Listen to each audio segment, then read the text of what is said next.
Rebecca Hoover, a 38-year-old New Albany, Indiana mother of 3, was reported missing when she seemingly vanished without a trace. After not hearing from Rebecca for days, her mother became increasingly worried and reported her missing, saying her disappearance was completely unlike her. Although Rebecca had marital problems, her mother knew that even if Rebecca had left her husband, she wouldn't have left her children behind.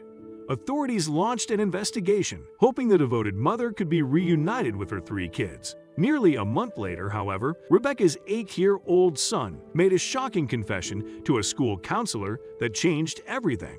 More than 3 weeks after Rebecca was reported missing, her 8-year-old son told a counselor at his local elementary school that he had witnessed his mother's murder as her killer snuffed out her life right in front of him. According to the boy, his father, 50-year-old Judson Keith Hoover, killed his mother in the basement of their home, and the boy said he had watched the attack as it happened. Authorities were called, and the boy described to police in graphic detail what he had witnessed weeks earlier. Around the time his mother was reported missing, the Courier-Journal reported, according to the boy, he saw his father stomp his mother in the head 20 times, wearing black boots, while she was lying on the ground next to a black refrigerator in the basement, the probable cause affidavit said. The child also observed Judson Hoover punch Rebecca Hoover in the stomach with a set of keys in his hands, but she was unresponsive and did not move, the affidavit continued, adding, the child observed blood coming from Rebecca Hoover's head and left ear. After hearing the disturbing details, police approached Judson Hoover at the school when he arrived to pick up his children. Detectives were given permission to search the Hoovers' property, where investigators found what appeared to be blood splatter at the bottom of the basement stairs.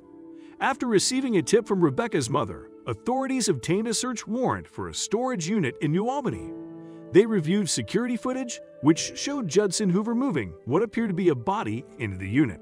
Judson Hoover later pleaded guilty, telling the judge that he'd strangled his wife to death before initially leaving her in the basement. However, her autopsy report painted a different picture.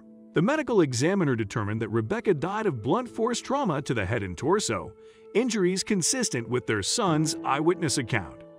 The victim's body was also mutilated, but Judson Hoover claimed he did not recall doing so, the News and Tribune reported.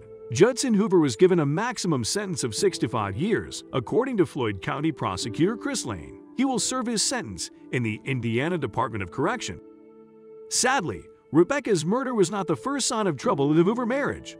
Her family and friends told police and reporters that the couple's relationship had been abusive.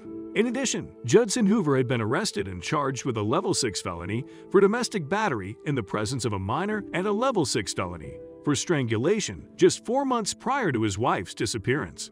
According to court records, Rebecca had tried to get her husband to leave the house, at which point he took her cell phone, knocked her to the ground, and began kicking her in the face and neck.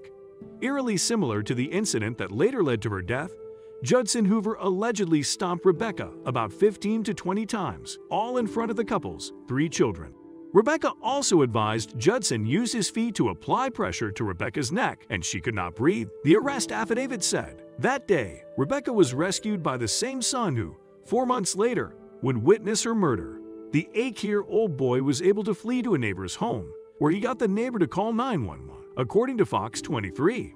Unfortunately, he was unable to save his mom a second time.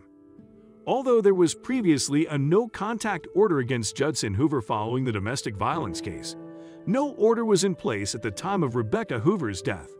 After Judson was released on bail, the abusive relationship resumed. Hopefully, Rebecca's tragic death can serve a purpose.